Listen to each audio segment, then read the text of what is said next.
My work draws on the disciplines of linguistics and communication studies to inquire into aspects of human interpersonal communication.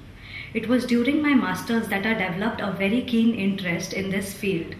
And I still very vividly remember the day. It was a class in communication theory, and the teacher was teaching. And I looked outside the window and wondered to myself, what is it that makes human communication possible? What is it indeed that allows two separate minds to exchange thoughts and ideas with each other? And it is this question that has fascinated me and continues to inspire my work.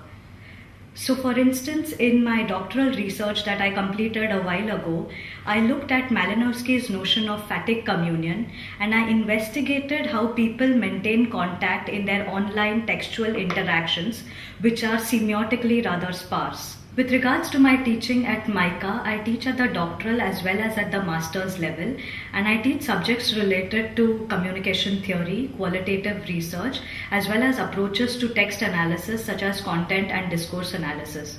I think that especially in a country like India, there is enormous amounts of very rich data that is just waiting to be investigated. And so I look forward to collaborating with other students and researchers who use similar approaches. Thank you.